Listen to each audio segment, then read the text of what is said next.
was always the one who did not want to work for the family business. Our biggest and most busiest time of the year is Sinulog. Island Souvenirs is a little bit too synonymous to Sinulog. I mean, being an owner, or like if they call it Nepo baby, whatever. A lot of people think that when you join the family business, it's like, oh, okay. Oh, she just has like, let's say, a free pass. Hi, Sita babes. It's your favorite Cebuana, Karencitta. And welcome back to another episode of the Karencitta Show, Season 2. For those who don't know me yet, I'm a global creative director, artist, songwriter, and philanthropist. I have a Bachelor's of Science in Psychology with a Life Sciences option from Penn State University, and I'm currently studying at the Wharton School of the University of Pennsylvania. Behind every strong Filipina is a support system that shaped her values, resilience, and sense of direction. As a Cebuana, it's a no-brainer to sit down with a fellow distinguished Cebuana herself. Someone who not only shares our roots, but also embodies the spirit, strength, and soul of Cebu. She has a Bachelor of Science in Finance at De La Salle University and now serves as the brand director of the Islands Group. In this role, she has been instrumental in steering the company's strategic direction and operations at Island Souvenirs, Islands Pasalubong, and Islands Stay Hotels. Through the years, she gracefully evolved in both the personal and professional space. The foundation was not just about what she could build, but what she could pass on. What I admire most is how she embraced a major transformation. When she was diagnosed as borderline diabetic, she made the biggest decision of her life: to undergo bariatric surgery. It's really the way she commits to innovation, preserves our Cebu culture, and promotes wellness within our community. A truly remarkable story of a Cebuana. Please welcome Andrea Alessandra Aldeguer. Oh, thank you for having. Oh my God, can you stop? Oh, I love flowers.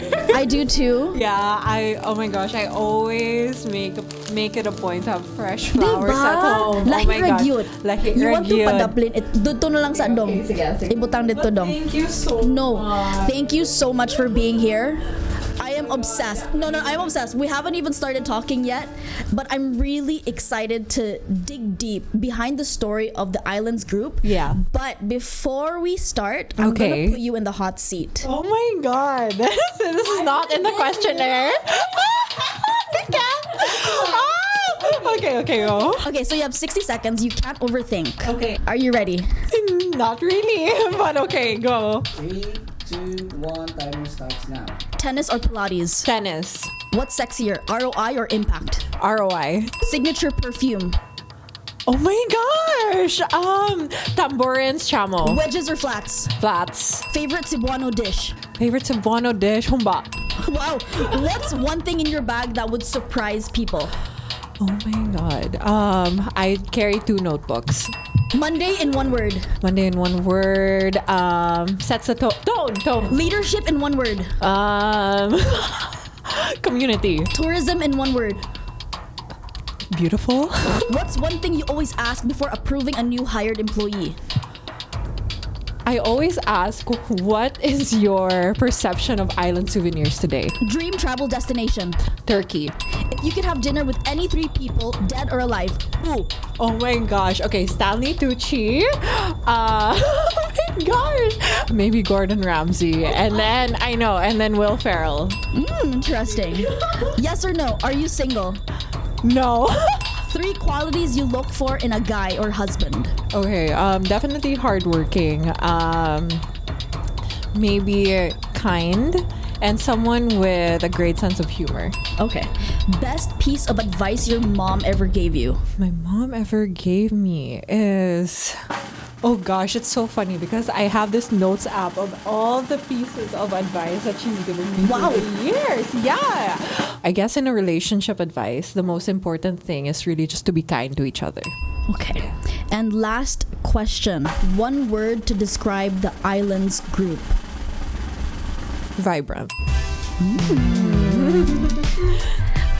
questions left before the timer. Thank you, John. We're gonna talk about the journey of the Islands group. If you've ever visited Cebu, oh my gosh, it's everywhere. And we all want to hear the story behind the Islands group. How did it all start? I read somewhere that it started in 1992, but correct me if I'm wrong. 1992 is correct. That's 3 years before I was born. My dad was only 21 years old, fresh from a backpacking trip.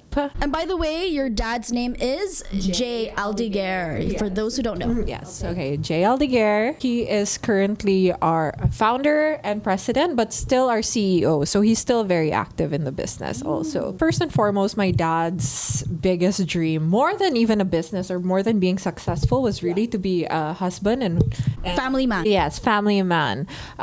So he really just wanted to take care of my mom. He just started this business, but I will say that currently my mom is extremely instrumental to what the Island Souvenirs. So they were together na. Yeah, they were together na. Barely started. When they got married also in 1992. So it was all sabay when he started this business. Fresh from the backpacking, he's 21. He noticed a lot of souvenir shops. I mean, I think we know also the I Heart NY, London souvenir shops, and then something about t-shirts. It was so easy and easy to pack, to hoard, and the pasalubong culture. Because also our family is in the garment manufacturing business. I mean, we've had brands throughout the years and the Aldeguer group of companies like Lualde, we had Wacky. We were always in the garment manufacturing business. I mean, I have so much deep reverence for your dad. Yeah. How in the world did he penetrate the market back in the day? He's a multi-awarded entrepreneur. Like, he's just having that foresight. I think the only Cebuano grown clothing manufacturers were just also Pen Shop was one of them as well.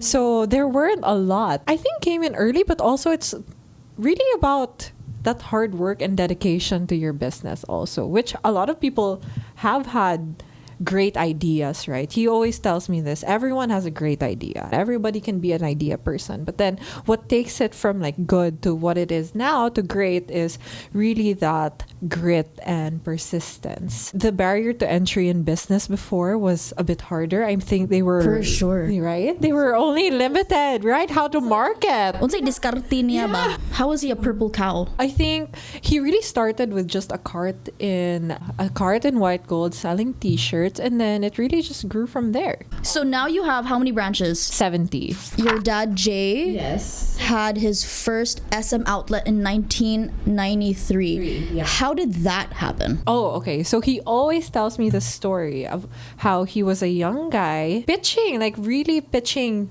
to SM at that time. Let me dress up your malls. Dressing up the malls. So he would have his artists carve out all these, I don't know, under the sea plus sinulog with styrofoam naka-paint. We didn't have the printing that we have today, right? I mean, I think that also started our very strong tie with SM. I think Island Souvenirs is a little bit too synonymous to sinulog, when you say, yeah, you know what I mean. But it's also because of our very strong ties with SM. Cut and Style 2013. Okay. I read that your mom spearheaded this initiative. How did she start that? It was really just because she spent, I think, maybe 2 months in the States. She noticed one of my cousins really just cutting up her shirt, and I DIY. Yeah, DIY, like The Tumblr days. I was gonna say the Tumblr days, the Coachella days. That was very of its time, the timing of that, and then coupling it with our strong ties with Sinulog, which was such a festival. That makes sense. You know what I mean? And then that was the time that we had life dance. It was such a festival thing, right? I think it really just started with an activation of like just allowing our customers really to just showcase their personal style. It started off like that.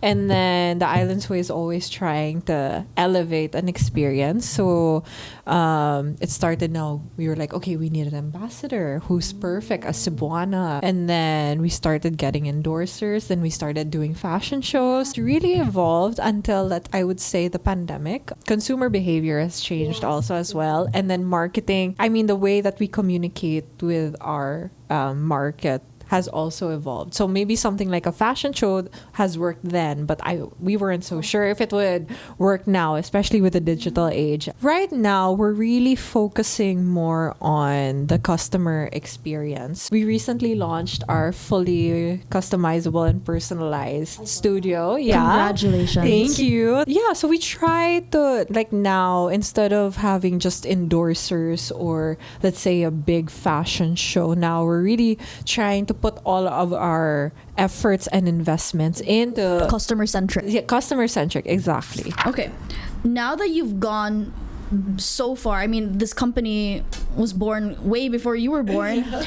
How do you guys contribute now to sustainable practices and social impact in the region? Okay, so having t-shirt manufacturing also and garment manufacturing, we know that the big boom, especially in the likes of China or even Vietnam, is very competitive in terms of the supply chain environment, especially here in the Philippines. But we still, or most of our things are really, our t-shirts are really made here in Bulacan. Oh wow, I did not know that. Everything is made in the Philippines? 95% are really made in the Philippines, and the bulk of our merchandise is t-shirts. And then we're proud to say that they are really made here in the Philippines as well.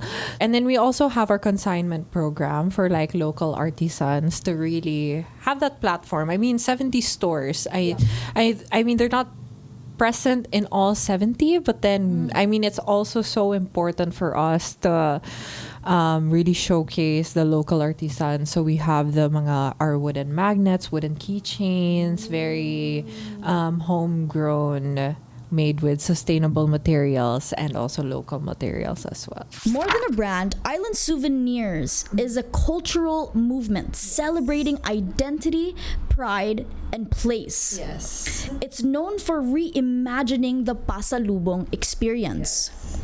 What were some bold or unconventional branding moves that you've led or witnessed, and what did they teach you? Okay, so we have established brands and then we have evolving brands, right? I think it's also not difficult, but it was really a challenge for me because we are in the tourism business, but then if you think about it, we're also in the retail space, which is really highly competitive, especially with a lot of international brands coming in.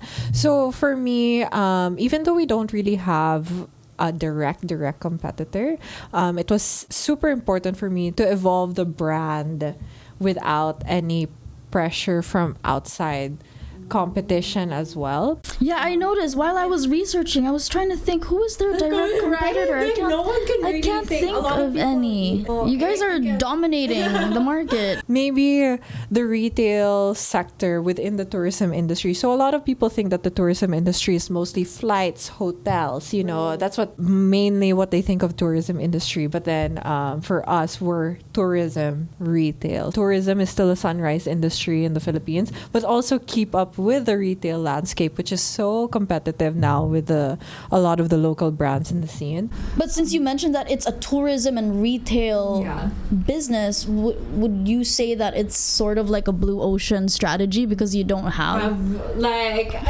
competitors? Yeah, but then sometimes, I mean, the growth would really have to come from internally, and like lucky, but it's also a self-regulating challenge, right? It's like, how do we benchmark? You know what I mean? Yeah, it's like competition is healthy. I always believe in that, and I always believe in that. And something my dad always told me is that competition is healthy also in a way that it reinforces the industry. So it makes things top of mind. So let's say ice cream.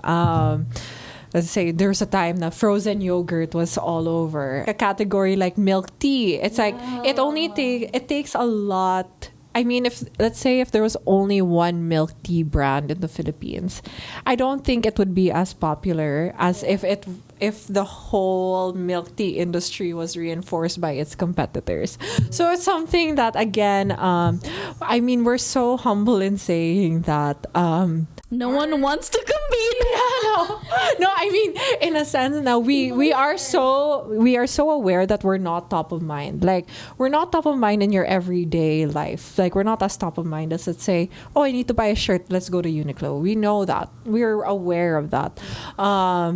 Because again, maybe it's the lack of competition to reinforce the tourism retail, but it's also now we're so unique in a sense that our form of retail is very destination based. So you don't really think of us in an everyday setting. But then when you go to Boracay or say when you go to Bohol, that's when you think of us. As a Cebuana leading a proudly Cebu-based brand, how do you balance the local authenticity with a global appeal when shaping your campaigns and your products? A bulk of our merchandise is t-shirts, and we always like to look at that as like a blank canvas. We've had designers with us for like since 1992.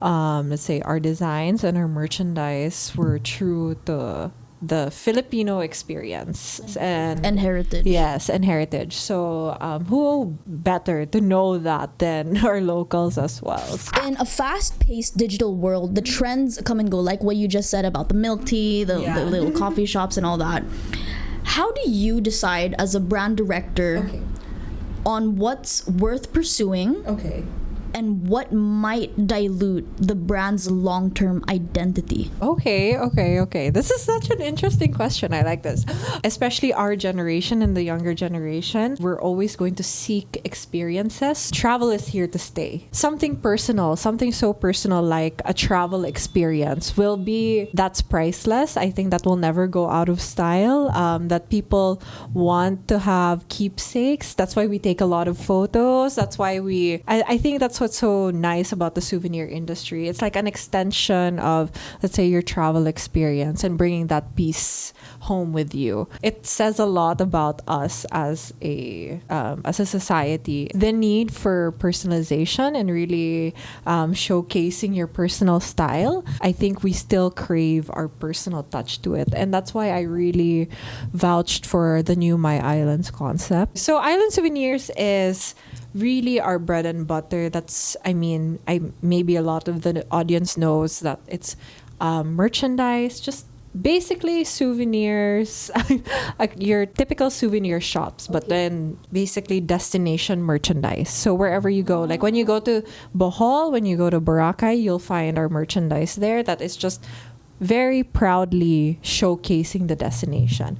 My Islands, on the other hand, we just opened it last November. Congrats, by the way. Thank you so much. Was the first branch in the airport? In the airport. But then I think also, let's talk about in an operations standpoint, is that we do a lot of market research also. I mean, we really dig deep on what are these tourists doing, right? A lot of people say that they're here for a food trip, and then some may crave adventure. So we can't sum up everyone's travel experience into just a couple of merchandise. So I thought that it was a good idea to make it hyper personalized. So what it is, it starts off with like blank merchandise, and then you get like patches that let's say if you're a diver, you can put a patch there, but if you love lechon also, you can put a patch there. So it's a diverse catalog of different themes. Wow. Different travel experiences. This segment, Sita Babes, we're going to explore Andrea's family legacy. Not just the stories passed down, but the philosophies that continue to guide her in every room she walks into. But before we unpack that, let's take a quick break to thank our incredible sponsors that allows me to deliver valuable content for you and making space for conversations that truly matter. Stay with me, Sita Babes. We'll be right back. gosh, we face so many challenges and maintaining our health often takes a back seat. But Immuni Plus helped me stay relieved from stress. It refreshed me throughout the day and recovered from my busy sched. It's a ready-to-drink sachet that supports my immune system naturally. No mixing, no hassle. I've experienced the difference, Cita babes, and I know you will too. Check out Immuni Plus today and take the next step in building a better, healthier you. Relieved, refreshed, recovered. Welcome back, Cita babes. We talked about the roots of the Islands group, brand direction, and now we're going to talk about Andrea's family legacy. Oh. Dre, your family has made a lasting impact in Cebu and beyond. What values were passed down to you that you now carry into your own leadership journey? My dad always instilled in me that what separates a person from being a good person or having a good idea and being someone who's great is really that grit and persistence and really just trying to improve yourself every day. Just knowing about your role in the organization. He loves to use this. There are oh my gosh, what does he call it? He loves to use it. It's called Servant leadership? No, it's more, I think it's the three. Oh gosh. Called Dad. Dad? Yeah, oh my gosh, she's gonna kill me. It's like, I tell you this all the time. Okay, so there's an originator, and then there's an organizer, and then there's an operator. So you also have to think about like your organization and who plays certain roles and who fits in those in one of the three. I mean, even if you're a group of three, let's say not even the whole organization. An SME. Yeah. Or even within the organization, let's say it's just like an ad hoc committee. Let's say we're spearheading this project. Okay, who's going to be the originator? Meaning, who's going to come up with the ideas? Who is going to come up with the, let's just say, the vision of the path that this idea is going? That would be the originator. And most of the time, I would say, in a family setting, I mean, we're so lucky to have all our executives really high-level executives. But I think the sense of ownership in a family, maybe that's where we come in the originator phase. So let's say, mostly I would be an originator-operator. So the originator comes up with the foresight and the vision and the idea, and then an organizer is the one that sets everything into place. So these are mainly people who are maybe in finance, so or in systems. A lot of engineering graduates would be considered organizer, who sets things into place, okay? Making sure everything is set up for this idea to be a success. And then we have the operators, which are the ones that keep the ball rolling, making it, like turning its wheels to make it take off. Know your place in a work setting. Was it easy for you to detect which role you were in? Oh my gosh. Okay. I feel that it is not talked about enough. Well, me personally, and I'm sure a lot of people feel this way as well. But I do feel that it's not talked about enough because a lot of people think that when you join the family business, it's like, oh, okay, she's just, they're accommodating her, or just like, oh, she just has like, let's say, a free pass or whatever. Or what they call nowadays the Nepo babies. The Nepo baby, exactly. Like, it's just that we're joining just to join, just so that we have a job. I don't see it that way at all. Did you feel a sense of pressure to join the family business? Okay. Or did you have your own vision and aspirations in life, just like every young girl had? Oh my gosh. Okay. Take me back. Like, how did you even immerse? Yeah. How did your dad lure you in? I was always the one who did not want to work for the family business. As in, I was really the one who would say, growing up, I always knew what I wanted, and it was always to work in fashion or in like publication. I wanted to study fashion in New York. That was really my goal. I even took up my first course actually was creative writing in Ateneo. That's how. Wow. Yeah, but I was also very lucky that my parents were always open, never pressured us at all. It was sometime when I was 18, I think, I noticed maybe my parents were not struggling, but I just saw this importance of carrying that family legacy, or just really trying to give back to the to what my parents have built to give me the life that I have. What a good daughter. I know, right? And I swear to you, it was super complete 180 overnight. I wrote my dad a long email, and to this day he references that email, and it's something that he keeps with him to this day. And I think I was only maybe 17 at that time, and ever since then a lot of my moves have been geared towards trying to make our family business evolve and grow. How do you balance your family dynamics within the business? Well, I think also my dad instilled in us at a very young age that we would even have workshops. What?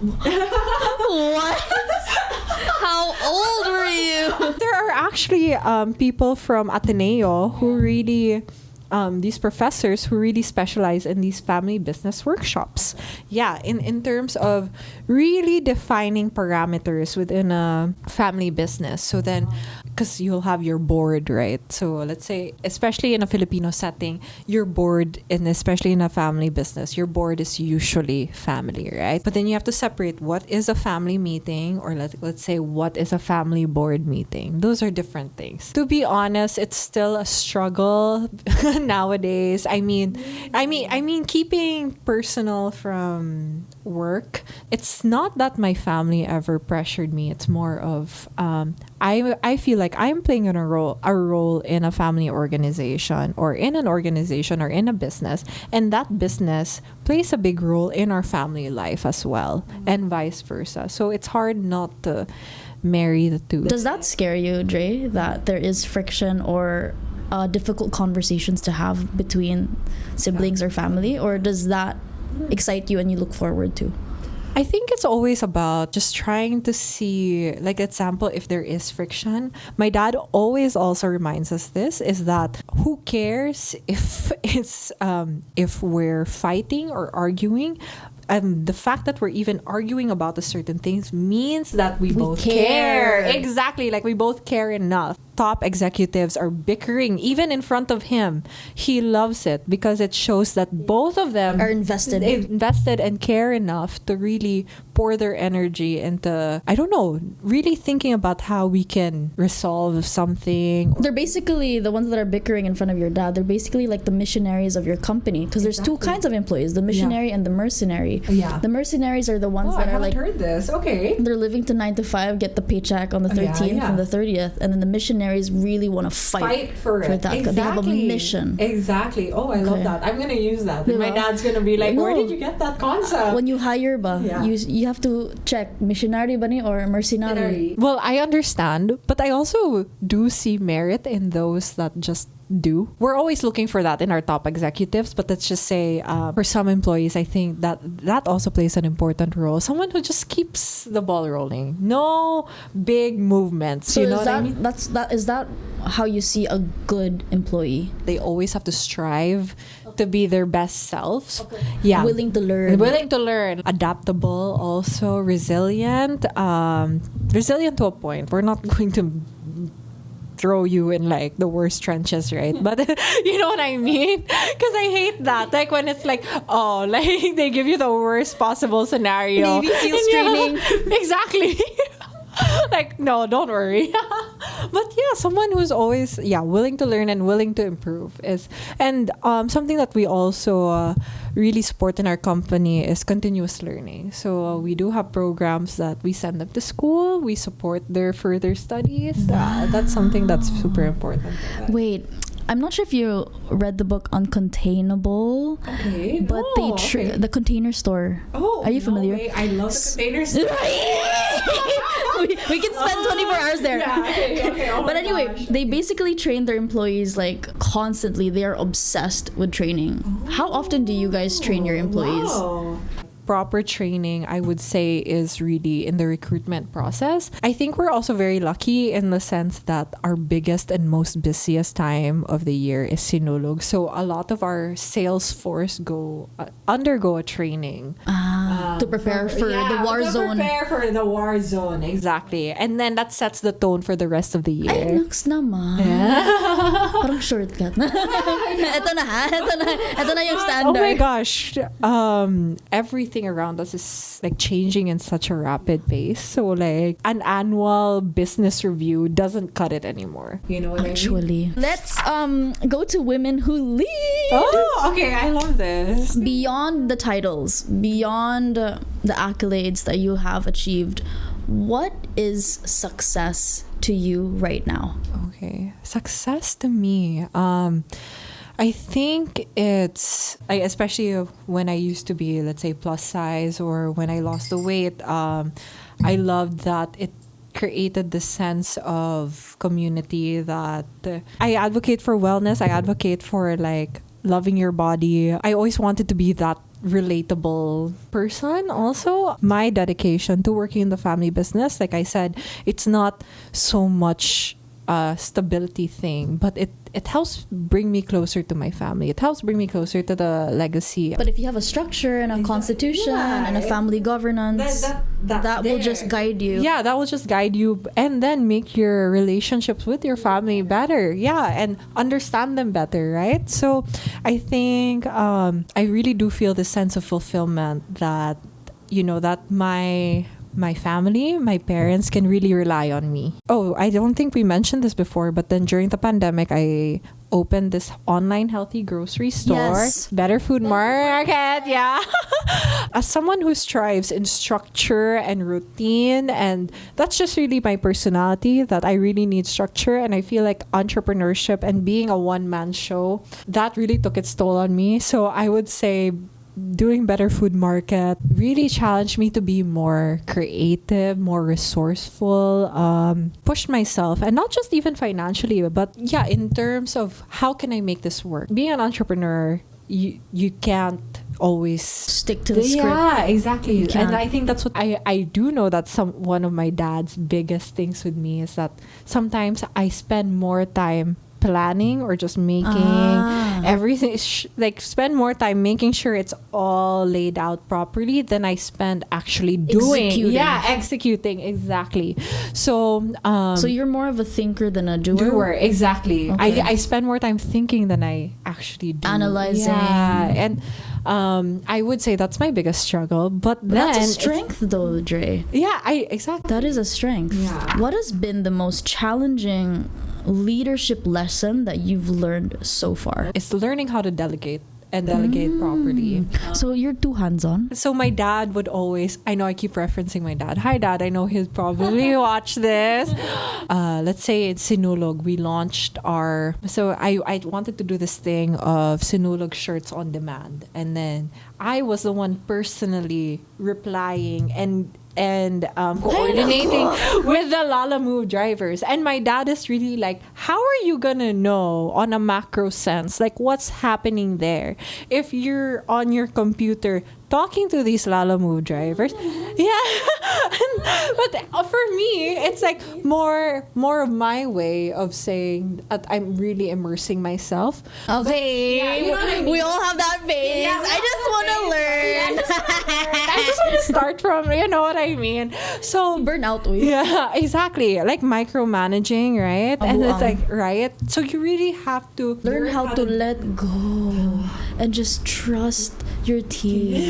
Exactly. Pareha man ta, Dre. We have the same struggle. Because I can tell you're also like kind of a perfectionist. Yeah. And I like to do everything, but that's kind of not what we're supposed to do exactly. For us to be sustainable and for us to grow. I think we will have more impact in the company or in in your case, your personal brand, if you really just let go and really just see what's out there, what energy you can bring in, I think my struggle was in that, I'm a fairly new employee compared to the 1992 era.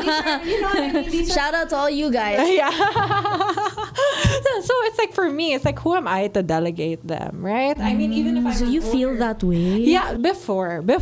But then now I really learned, okay, my biggest contribution into this company is not what I can type down or what, let's say, me balancing checkbooks or me signing checks, not that everyday thing, but really immersing myself and thinking in a macro sense, which you're not going to learn when you're, again, coordinating with Dollar Move. When you're on your Excel sheet and Yeah, spreadsheet. exactly. Zone in. Like, yeah, it's good that you immerse yourself, but also really think in a macro sense.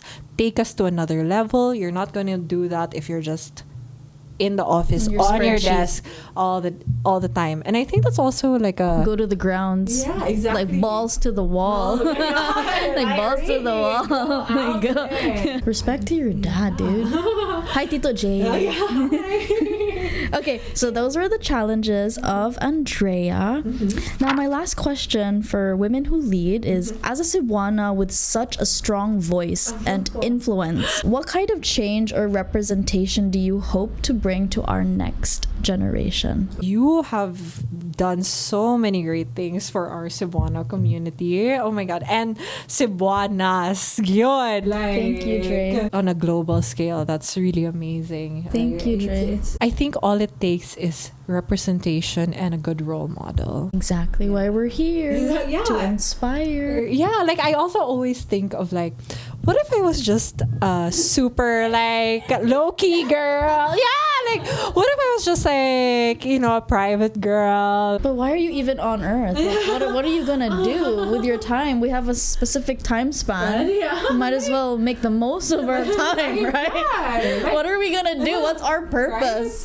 I'm so grateful that I'm surrounded by so many women also. Like I would say my group of friends, they have really inspired me to really just support me. Honestly, it really starts there. I grew up in an all-girls Catholic school and I learned how to work with it rather than work against it. You are so blessed. You know? Grabe ka ka-blessed. You have a good relationship with your lola.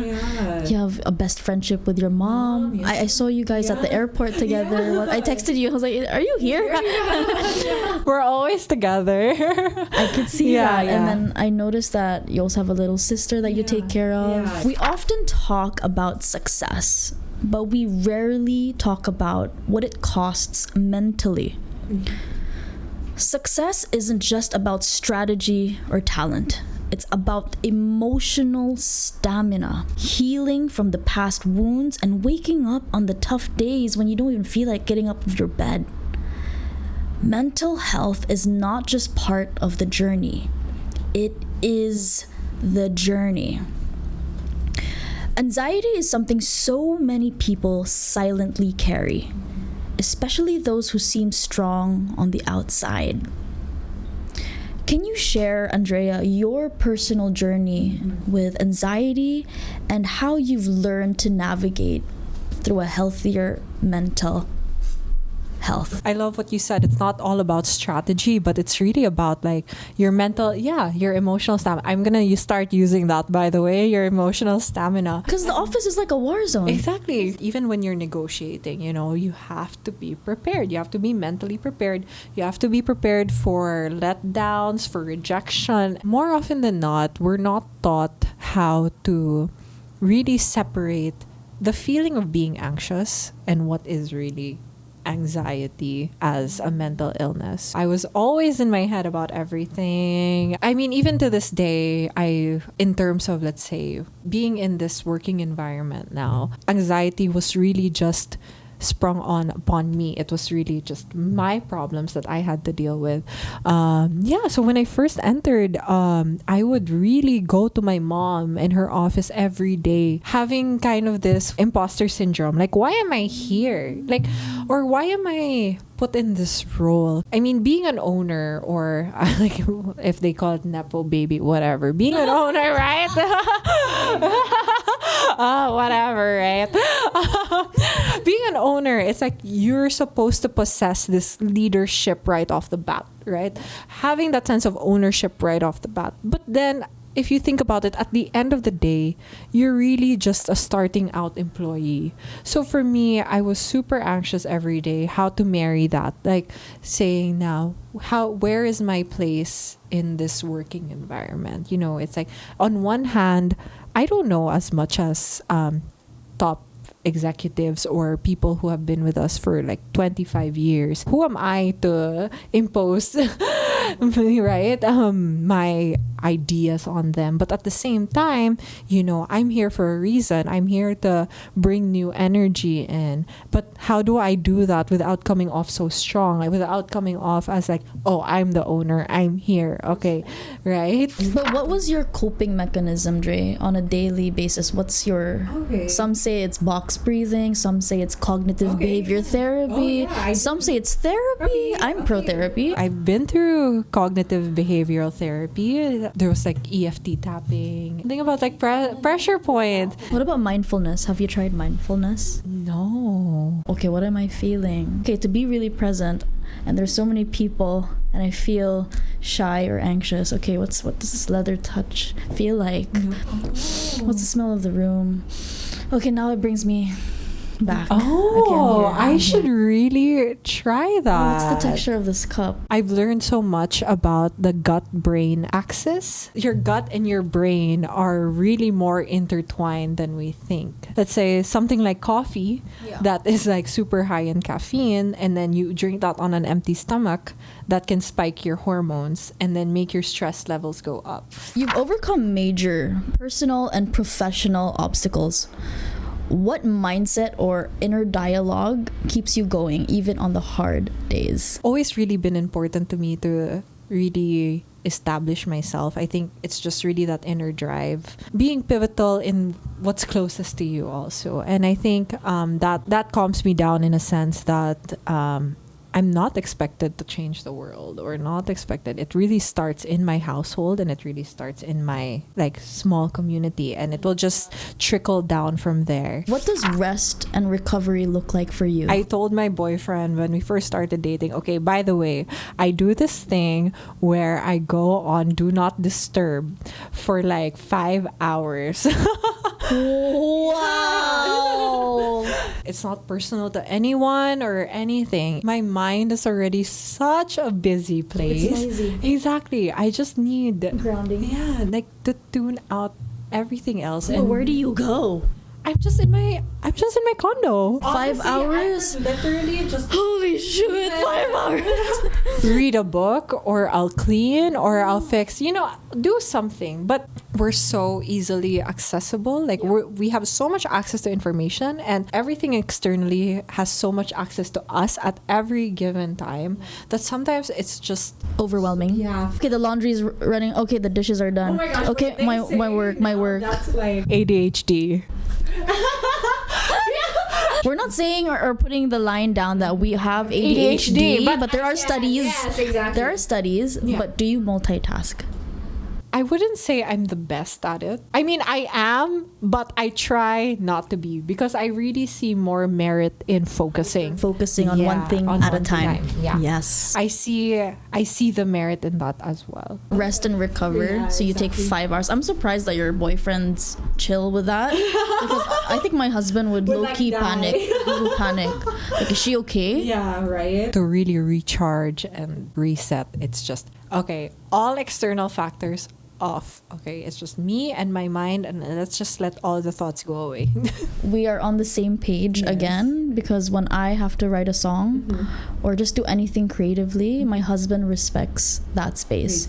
Can you please step out? Yeah. This is just my time to be vulnerable by myself. Yeah, exactly. And he respects that. Yeah. You've always been such a strong voice for your body positivity. Yeah. When you were diagnosed as borderline diabetic, you mentioned that the surgery wasn't the quick fix you once thought it was. Yeah. And the real work came after. Yes.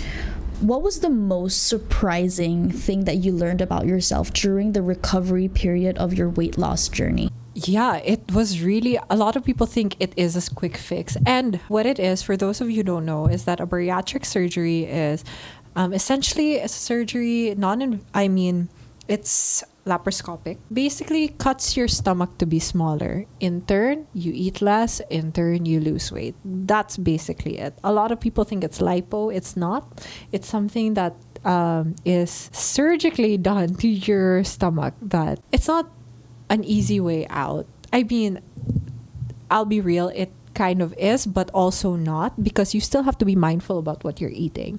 I think a lot of people don't realize that, let's say, something like a piece of chocolate, that's small, but it can hold a lot of calories or high grams of sugar, right? It's based on the size of your stomach. It's not really about what fits in your stomach or the size of my stomach, right? It's really about what you're eating and what you're nourishing your body with. So you lost 120. So how much were you originally?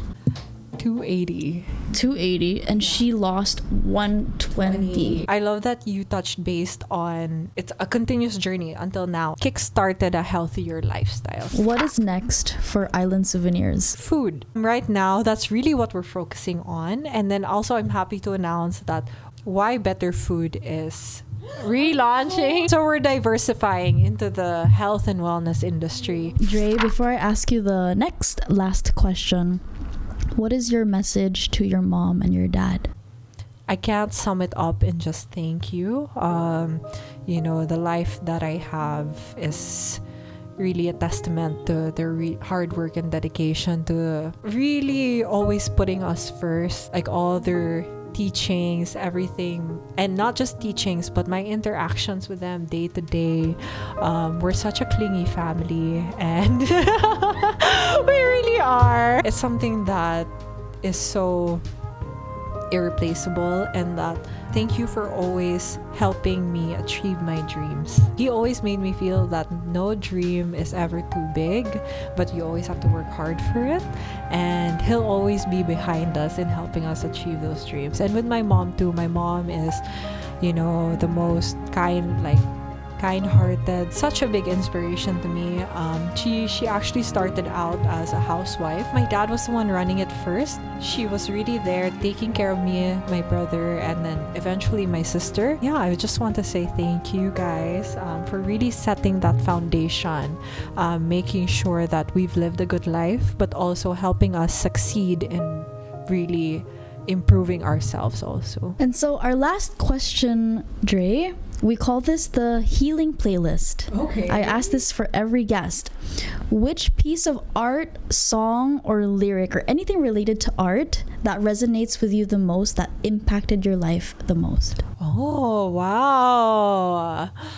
I don't know if you know this TikToker. Who? She's Becca Bloom. Yes, I do. Oh my gosh, I'm obsessed with her.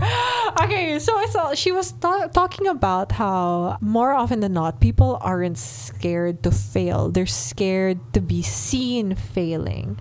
So when you put yourself also, like, let's say in an alone environment, traveling by yourself, it's like when things mess up or things, that's all on you, and you're gonna have to live with that. So it also helps you learn more about yourself. Diba, we're calling this healing, but something that heals me is really solo traveling, I would really say. And this is where we will end our conversation. Thank you so much, Andrea, for spending time with us today. Thank you so much for having me. To all the listeners that are tuned in, I really do hope that you were able to reflect on your own journey and how you can use this knowledge to propel your life forward. If this episode resonated with you, consider sharing it with a friend who might need to hear it too. I kind of like thinking of every relationship like a string that starts with "Hey" or "Kamusta," and it stretches all the way through life. And every conversation along that string, it's like a little light bulb, like those cafe lights you see hanging at cozy spots. The more real conversations we have, the brighter that string glows. This is Karencitta of the Karencitta Show, Season 2. Make sure you subscribe on YouTube and follow us on Spotify or anywhere you get your podcasts. Until next time, keep creating, keep building, and always stay open to the deeper narrative. And I'll see you next week. Showing up in style, that is bare minimum. Whether I'm in the studio or in the boardroom, H&M is my plug. Just like Cebuana, it's fashion that hits. Fashion and quality at the best price in a sustainable way. Always H&M.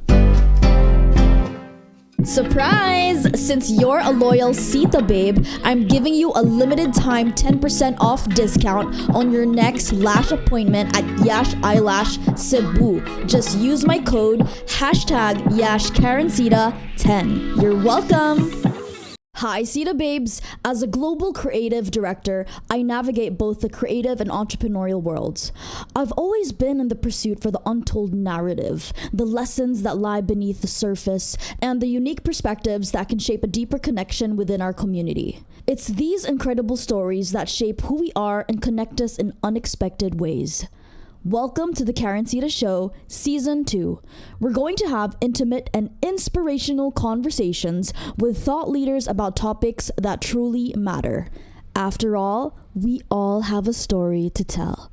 Make sure you follow us on Spotify or anywhere you get your podcasts.